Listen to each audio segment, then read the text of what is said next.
Hey guys, how's it going? Matt from Foulball Productions here. Thank you so much for joining me today. I hope that you're doing great. I'm doing phenomenally. Thank you. Thank you so much. It's holiday week. We're approaching New Year's. It's coming up. 2020 is wrapping up mercifully. I mean, who knows? I don't know. I mean, the year's almost over, but who knows what 2021's got to hold? I think I had all these high hopes for 2020. I had like goals and things I was going to do. I had a vision of who I was going to be. I was going to be a different guy. And yeah, then the pandemic happened. It turns out I actually am a different guy. I just didn't expect what type of guy I was going to be. You know, I thought I was going to be kind of more of an efficient, like refined version of the guy I'd been for so long, but no. It turns out being cooped up in the house day in and day out with nothing to do, I started doing this. Started talking to you lovely people. And who knew you wanted to hear it? You started listening. And I got people that listen to this channel, subscribe to this channel, and happen to like me, which is pretty freaking nifty. Pretty nifty. And I'm going to humbly ask, if you do like me, show me your like by pressing that like button. Give it a little click-a-roo. Give it a little click-ski. Press that like. It means something. It means a lot, actually, because it helps this podcast and this conversation get out to other people. Other people watch it. More people will like it and support the channel, and I can do it more often. So please support that. If you haven't subscribed, please consider doing so. Lots of interesting content coming out there. Blah, blah, blah, blah, blah. You've heard it a million times, but I have to ask you to do it because when I ask you, you do it more often. So you only have yourself to blame. Just kidding. Thank you so much. Good to see you guys all. Do you like my nifty Foulball Productions sweatshirt? I got this with a Christmas gift. Someone got this for me for Christmas. My boss at a shout out to Hazy Bread in Los Angeles got me this. It was one of the sweetest things. It was so nice. And he gave me this for Christmas, which I was like, this is probably the nicest gift anyone's ever given me. Yeah, if you're ever in LA, go get some Hazy Bread. We got at the farmers markets. Should I be saying this? I shouldn't be saying this. I'm kind of doxing myself, right? I don't know. Comics do it though, right? Comics, like you could go to a comic club. Fuck it. Hazy Bread in Los Angeles. Best bread you're ever going to have. Sourdough bread. A real blessing that I was happened to be given during this pandemic, because I started working there like a month before the pandemic started. And luckily I was able to do something while this was all going down. I mean, it was only like a day or two a week, it turned into becoming 3, but at first it was literally just a day a week. So at least I had that instead of just, full blown alcoholism and video games. I really got back into video games this year. I used to be, I go in and out with video games, up and down, in and out. But I've had Macs for years, and I haven't had a console since the Xbox 360. So I felt like I outgrew them, or I thought I outgrew them, but I really never did, because I would always kind of find my way back into playing something, not all the time, but here and there. Like I used to play this Flash game called Epic Battle Fantasy. There's like 5 of them. I've played 3, 4, and 5 a lot. I've played 4 and 5 a whole lot. They're great games, by the way. You can get 3 and 4 for free. And 5 is the new one that's out on Steam. They're all excellent. They're really fun RPGs, really cute animation style. They're just a blast to play. So I'd play things like that, or like a lot of the Steam, like the Valve offerings on Steam, like Half-Life 2, Portal 2. You can play all that if you have a Mac. So I'd find myself playing those games. And then the one game that I've played a billion times since it came out is Fallout New Vegas. Easily one of my favorite games of all time. I adore it. Played it through I don't know how many friggin' times. But it would always be something like that. It would always be like old games, Then my buddy gave me this gaming PC that was his old gaming PC. And he got a new one. His brother made him a new one or whatever. And so he just gave me his old one. And so suddenly this year, for the first time since, I don't know, 2010, whenever I had my Xbox 360, I can play like new games. I can play like fun, hot games, because despite the fact that his gaming PC is like 5 years old, it's actually really quick and efficient and good. So I was able to play some new games. So I like popped in some stuff. I played like Detroit Become Human. I found Wasteland 2, which is like the game that the developers of the original Fallout games, it was like their game, whole bunch of shit, right? Played Red Dead Redemption 2, which is outstanding. Then I got into this podcasting and talking, streaming the whole thing, and I kind of just lost interest in gaming. Not entirely, but it was like one of those waves, the waves that crashed. I was bored. Sometimes when I play a game, especially like a game with like different quests and shit like that, it kind of just feels like I have a chore list all of a sudden. Now I got to go into town and get ammunition and drive over to the train and give it to this guy and go get 4 horses. I'm like, I don't want to do any of that. Like, that's a chore. I don't want to, I got enough going on. My life's, it's too much. I don't need like more chores, there's enough. No, thank you. So I kind of just stopped doing it because it felt tedious. And then I jumped back into it about a month before the release of Cyberpunk. Now let me walk you through my experience with Cyberpunk. Like I explained before, Fallout New Vegas, probably one of my favorite games of all time. Fallout 1 and 2 are some of my favorite games of all time. I love RPGs. I didn't when I was a kid, but as an adult, I absolutely adore them. I play tabletop. I love Dungeons and Dragons. I love the interaction you can have in a game world. I like that you can change the outcome. I like that you level up with skill trees, even though that's in literally every game now. When it was, kind of a novelty, it was great. I think they're great. Now, when I found out there was a game coming out there called Outer Worlds that some of the original writers on Fallout were working on, I got excited. That trailer really sold me. I was like, this looks amazing. I am pumped. It's in some exotic kind of futuristic sci-fi world. You got all kinds of guns and shit. I'm like, this is going to be amazing. I can't wait. They're selling me the game like it's open world. Play it however you want. Play it like this. Play it like that. I was like, that's what I want. That's what I want. That's what I love playing. I love choosing your route. I usually end up choosing pretty much the same route always, but I like that I have a choice in that. It makes the decisions you make carry more weight, carry more impact, more interesting, more fun. And so then I played it on my new fun gaming PC, and I don't want to say it sucked, but it wasn't as advertised. You couldn't play it multiple ways. Like, you could legitimately, but if you didn't get your gun skills up, you really couldn't play that game effectively. Like, you had to, no matter what you did, you had to walk from like town to town in these like little planets. And if you don't have gun skills to kill the bad guys in between town to town, you can't really play that game. So at the end of the day, this open world game with all these different options, there really wasn't. There was one. It was become a good gunslinger. And then the rest was just kind of superfluous. It was like, man, that is really not what I wanted. And I was so disappointed because it had the Fallout pedigree on it, right? So I'm like, that's a bummer. Maybe there is no such thing as an RPG that's this open and this dynamic that you can play as a video game. Maybe not. And I lost faith in it. And I lost faith in the idea of it. Well, enter Cyberpunk 2077. About a year ago, or whatever. Now, was it a year ago when this game came out? Probably something like that. Somewhere within a year to 6 months ago. My buddy shows me gameplay, like beta testing of Cyberpunk, right? And he's been onto this for a while. We've all heard about this game for a long time. So I'm watching this gameplay and I'm like, holy shit. This is the fucking future.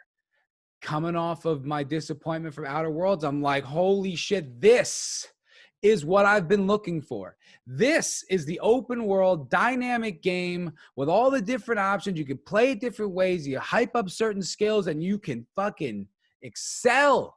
This is like a living RPG, and they're putting so much time into this. I'm so grateful that there's finally a game out there that has this way of playing it. And, I anticipated it. I anticipated with my buddy. We sat there and we watched an hour-long gameplay video, just an hour straight of someone else playing. I never watched stuff like that, and I wanted more. I couldn't get enough. I was so into it. It was so hot. It was so good. And so, month after month, week after week, I'm waiting for this game to come out. It's getting delayed. I'm like, that's okay. Better drop better a completed game late than a rush game early. I'm okay with it. It finally comes out. I'm all hyped. I buy it that day. Well, I don't buy it that day. I was in Vegas, but I came back. As soon as I came back, I got it the day I came home. Downloaded it and started playing it. And there were things right away, but I chalked up a lot of it to the fact that my PC is a little older and I had to run it on like a limited output. I have a 4K monitor, but I can't do 4K output. I just can't. It's just not the motherboard can't even handle more RAM. I've added more RAM, but just can't. So it's an older computer, and that's okay. So but it puts it out in HD on 1080. It looks sharp. It looks fine. And so I'm like, oh, I can play this game. And there was just these little problems. And then, you get behind the wheel of the car and you can't drive it, and it's all this stuff.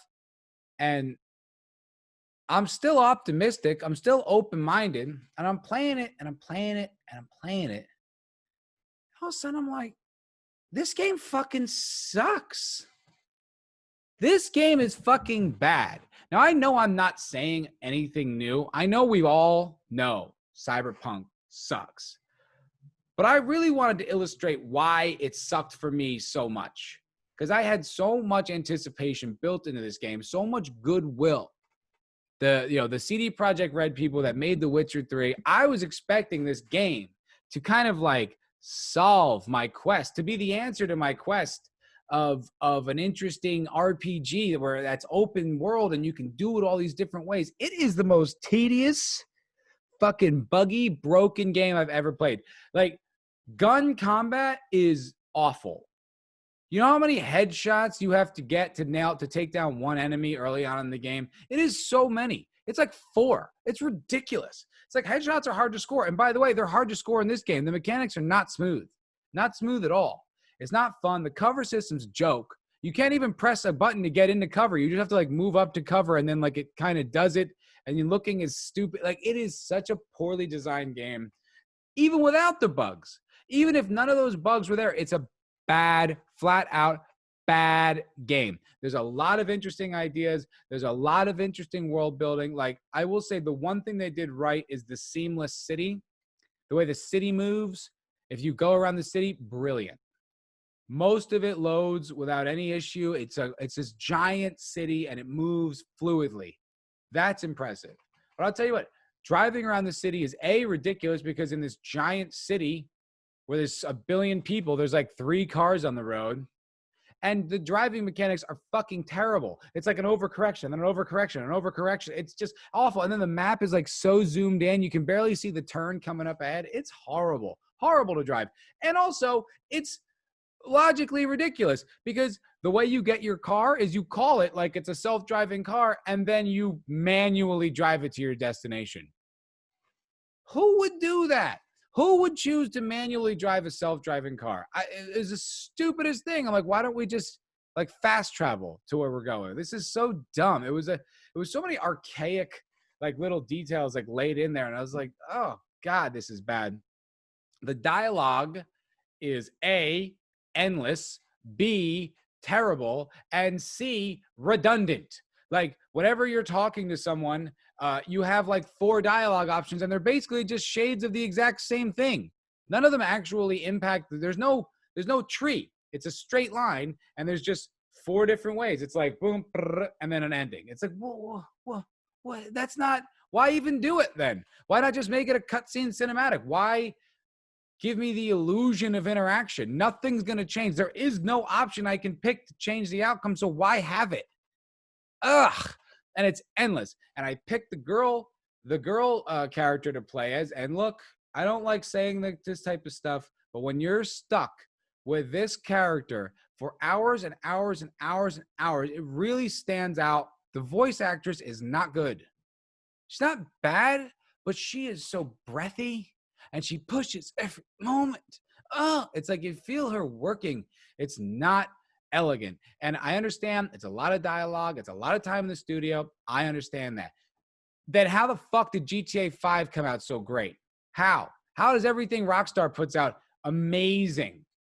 The voice acting's incredible. Yeah, granted, you don't have any dialogue options, but it's a lot of hours in the fucking studio, and it really comes out crystal clear. Those actors are geniuses in that franchise. So it's just, you add all this shit up, it's like, it's meaningless. Don't even get me started, too, about the endless side quests. Endless!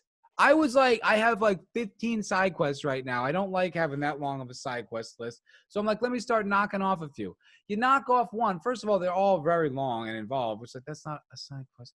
And then like every time you do it, you get 3 calls on the way, adding a whole bunch of lists of side quests. So you never feel like you're ever going to finish this fucking, it's the worst disappointment I've probably ever suffered in my gaming career. I've never been so let down. Like even Outer Worlds wasn't a bad gaming experience. It was advertised wrong. It was just sold that it was open world and it wasn't. If you just kind of was given the fact that it was a little more streamlined, a little more railroad, wouldn't have been so bad. But it was, because Cyberpunk was, because it was billed as this epic, perfect game, and it's shit. It's utter shit. Like I was playing it for hours. I'm like, why am I doing this? Like, I hate this. Like, if I had no hype attached to this, I would have played it for maybe an hour and a half and been out. It is disgusting. And the fact that, like, people are like, oh, let's see what happens when they fix the bugs. It isn't the bugs, guys. This is a shitty game. Like, there is no story impact. The mechanics, the fundamental mechanics are broken. This is a fucking travesty.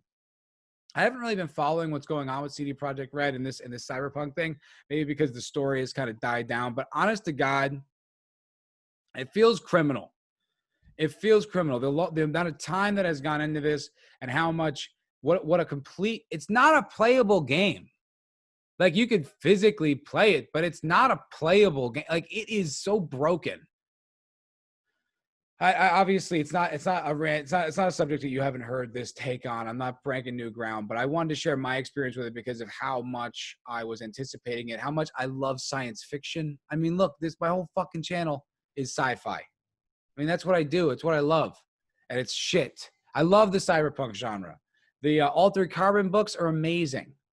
I love that type of shit. It's so cool. It was just such a letdown, and like I had like a little cognitive dissonance for a while when I was like, no, this is bad, guys. This would be bad even if it wasn't buggy.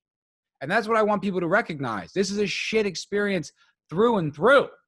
Not just if you fall through the map, not just if the cars appear and all that garbage that happens. Shit. And we really should be upset. I mean, we got ripped off. We got money stolen from us, and the anticipation, the experience, it's all gone. Very upsetting. I don't want to harp on it too long. I don't want to bitch, but I just wanted to share my experience with how I was anticipating Cyberpunk and what I expected and what the fuck we got. Nonsense. Not okay. Oh, that's interesting. Zoom doesn't key this water bottle out. StreamYard does. Well, what do you know about that? So it's funny, after Cyberpunk sucked, I promptly started a New Vegas campaign. I was having a blast. Game I've played through probably 15, 20 times. It's so good. And that's a buggy game. That's a buggy game. If you look off in this the horizon, the background's like flickering. You know, there's like wacky shit that happens all the time, but the game is so good and the things it does right, you forgive the bugs. Who gives? I mean, they're just bugs. You want it to be seamless, but it's fine that it isn't. I don't care that it isn't. The story is what's there. The story is what's there. You can impact the game. You know, the first mission you really get is in the town of Good Springs. Do you defend it or do you destroy it? I mean, right there, it's like the first thing you do, basically. You have like a few training missions, and that's really the biggest, and that's right away. You impact the story. That's the type of RPG I want to play. Anything less than that really is just a regular action railroady game masquerading as an RPG. And that's more insulting to me as a fan of RPGs. You're lying to me. You're shilling. You're selling me snake oil. Not a fan. So I started playing that. And then I was hanging out with a buddy of mine, and he was telling me, well, we were social distancing, of course, and wearing masks. No, we weren't. We were hanging out. drinking tequila. It was fun.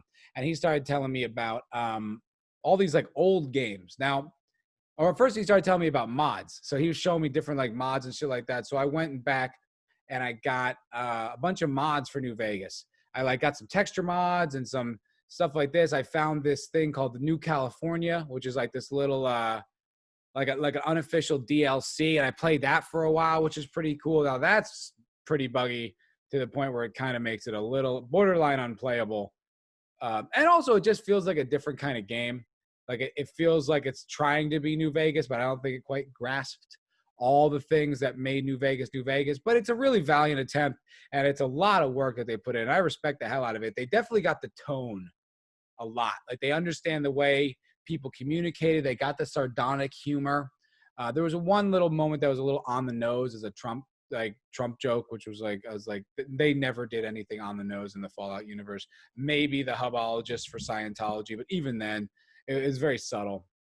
So I was like, rolled my eyes a little bit. But other than that, it was honestly, they got the writing, they got a lot of stuff. It wasn't perfect, but it was an enjoyable, fun experience. On that same night, hanging out with my buddy, he plays old SNES games, and I never genuinely believed anyone played those like earnestly. I thought if you're like, oh, I'm into SNES, it was like ironic. You know, it was just kind of like, oh, you know, I thought it was really just more like you're too pussy to play new games. So you're like, oh, I don't even like new games. I like the old games too. It was just like, really, do you? Are you too much of a bitch to sack up and try the new games? That's what I honestly thought it was.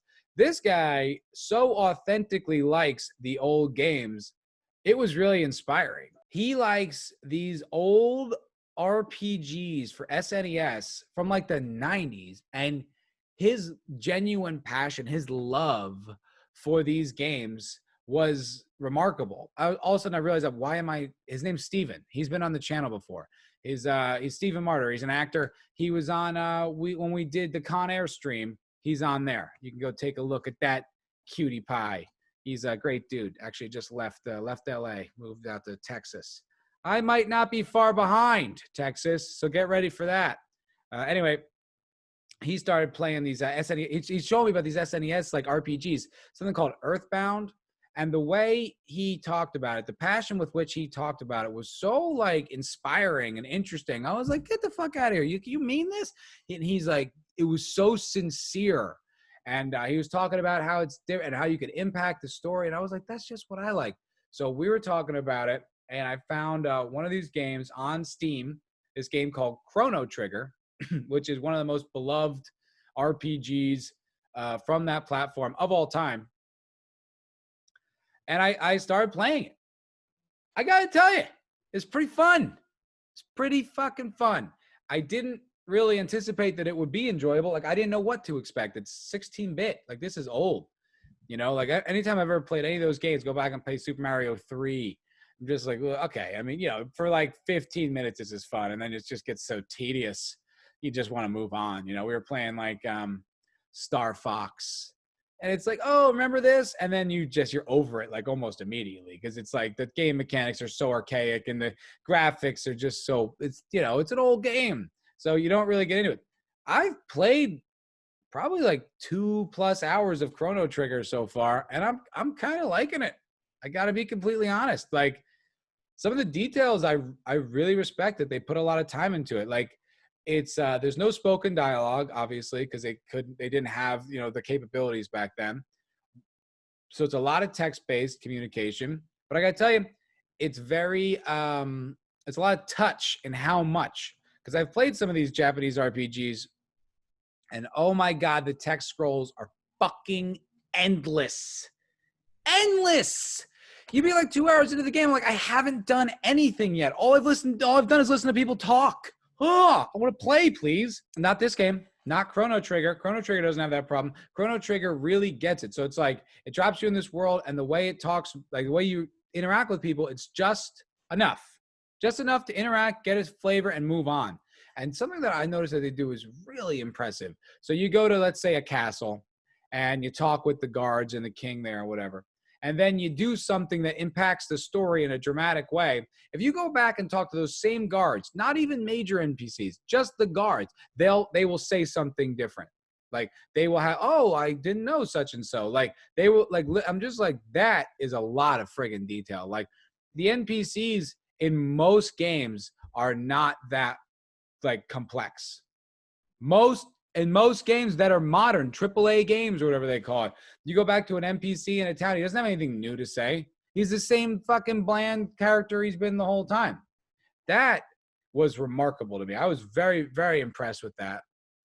And also it has this kind of like pseudo turn-based system that I really dig.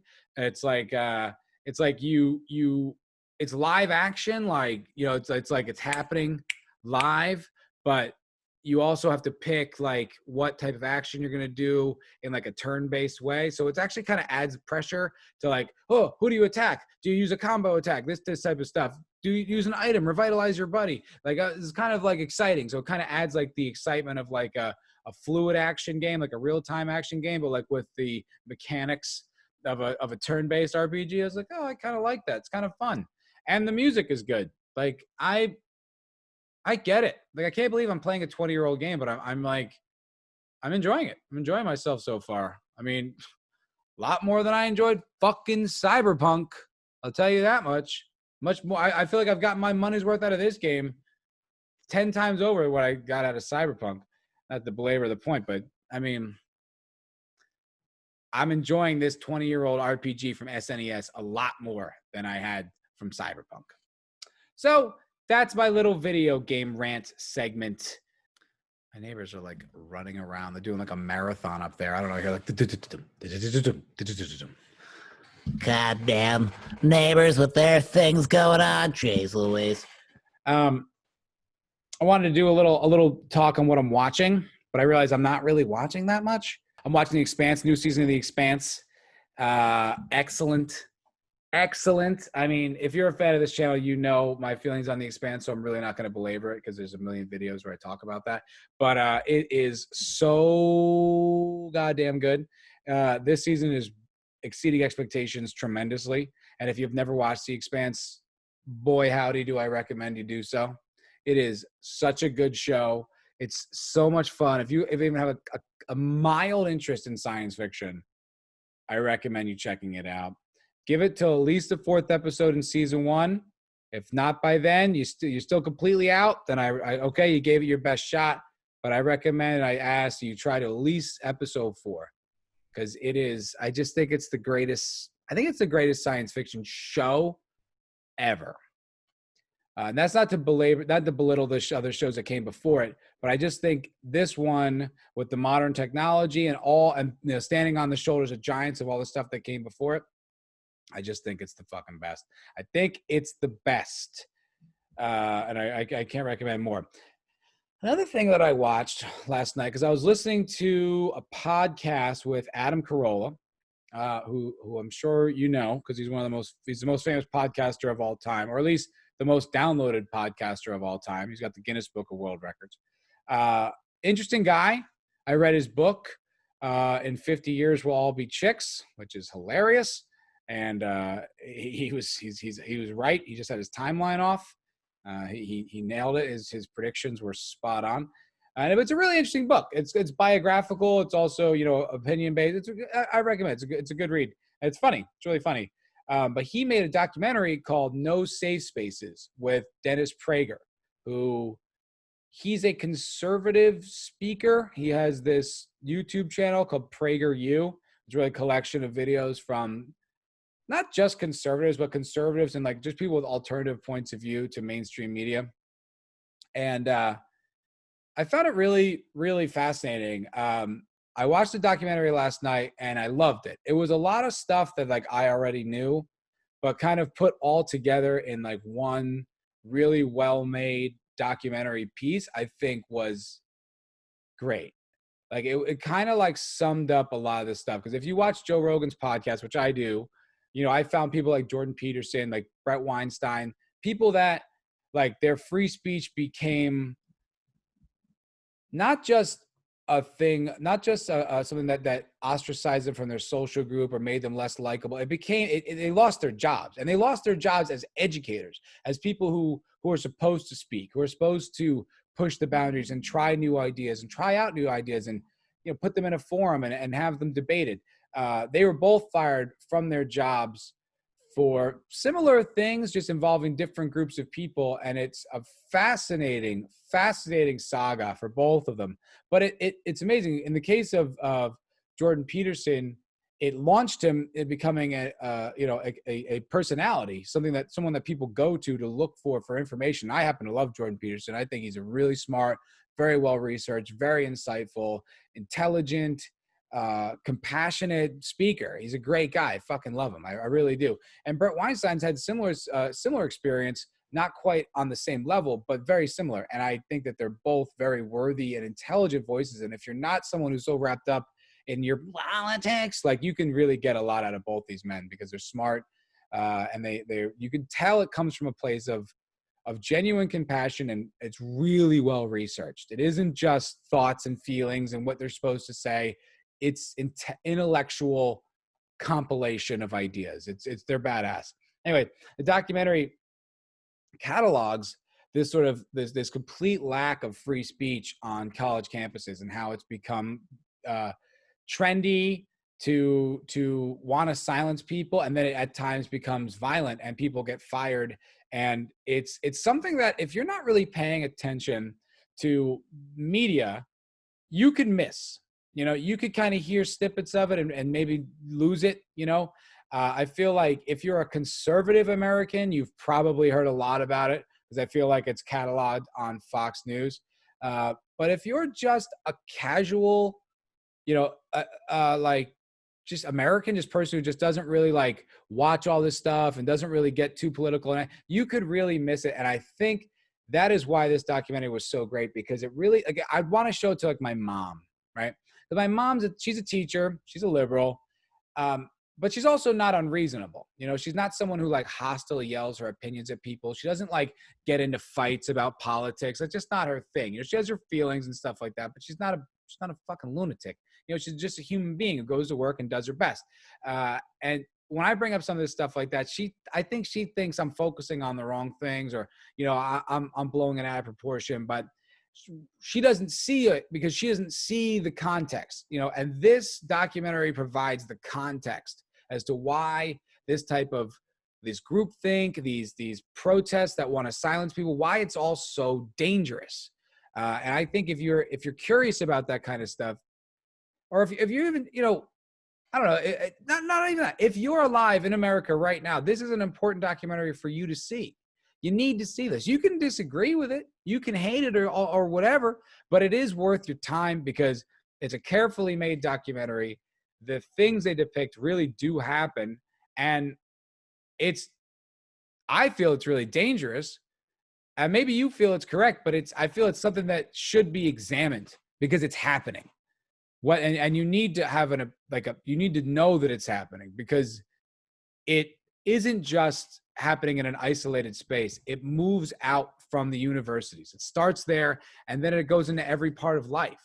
And you need to be aware that this is happening so that when you face it, it's not shocking to you, and it doesn't derail you. You know, you need to know that this is going on, because this is the future of the country. First of all, this is the country, but it's going to keep going. It's going to keep getting more and more profoundly impactful. So I think it's something that you shouldn't skip on. You should definitely pay attention to stuff like this. And I think the documentary is great. I mean, it's made by Carolla and Prager. So obviously they have a point of view on what's going on. I happen to agree with that point of view, but it doesn't mean you can't watch it if you don't like wholeheartedly carry all these ideals. I mean, I don't know why you wouldn't carry all these ideals, because it's just First Amendment stuff. I mean, freedom of speech is the fundamental. Jesus Christ, I don't know what the fuck's going on up there. Is a fundamental cornerstone of what makes America America. So it's not really like debatable. It's just like you can have an opinion about it, but like I don't know what the argument against it really would be. But it's a really good documentary. I recommend it. In this documentary is a comedian named Andrew Schulz. I don't know if you're familiar with Andrew Schulz. Pretty interesting guy. he's like I look at him like he's a punk rocker, man. Like he's very contrary and what's the word, like antithetical to the system. He, he's not like, I don't find him to be remarkably controversial, but he does say what he believes. He says what he thinks, and I find it fascinating. I love what he says. I think he says great shit. Not all of it, whatever, but he's funny. I like that he's funny. He's unhinged. He's untethered. He says what he wants. So he found himself in the position, in the entertainment industry where like he couldn't do the comedy he wanted to do. So he's just started doing it on his own. And he would do these Instagram stories that are the Instagram videos that blew up during COVID, like quarantine. They blew up huge. They were like all over the place, getting millions of views. Joe Rogan tweeted out, so on and so forth. Eventually, his impact, his star grew so large that Netflix just gave him a 3-part special that he worked really, really hard on. And this is his own words. I wasn't there. But this is what he says. And like he kind of beat the system, as it were, by doing it his own way, which I thought is so punk rock, so badass. He's in this documentary and he's having a conversation with guys like Tim Allen, guys like Brian Callen, like these other comics. And it's like this whole interesting thing. And I was listening to Schulz the other day in an interview, and he said this interesting thing where he's like, and I've heard this from comics a lot. He says he doesn't like people don't like when they hear you say something and you're in the middle and you don't have a hard stance on something. And I thought that was interesting because I was thinking about it and I was just like, yeah, that's true. And you're right. That's unreasonable. And then I realized I don't like it either. I don't like when I hear like, I don't really want you to come down on the middle. Like I want to hear your point of view. And I've figured out why. Here's my opinion as to why. I think it's because if you're a comedian or an entertainer and what you're saying is going to have some kind of traditionally, like whatever the mainstream like leftist narrative is out there now, if that's going to be in your comedy, I don't want to hear it. I don't want to hear any of it. Really, I don't. And the reason is not because I'm uninterested in the left point of view. It's because I have no fucking choice as to know what the left wing point of view is, because it's thrown down my throat everywhere you look. Anytime you open social media, anytime you watch modern television, modern films, any Instagram stories from a celebrity, I mean, it is impossible to avoid. It is an avalanche of leftist point of view, if you will, that it's just, I don't need it. I definitely don't need it when I'm choosing to do it. I don't want it in my escapism. I don't want it in my movies, my TV, and I definitely don't want it in my fucking comedy. You can count me right the fuck out if it's in your comedy. And the left, they don't want to hear the right side of point of view because from their media, the left side media that they take as true, they're hearing that there's all this hate speech out there. There's all these terrible people, believing all these horrible things and the rise of white supremacy and all this, so on and so forth. So when they hear anything that isn't exactly their left stream narrative, they lose their fucking minds. So both sides are inundated with this stream of left-wing media, and it's like you either are repulsed by it or you don't want to hear any of it, or it's like if I hear anything other than it, I'm gonna lose my fucking mind.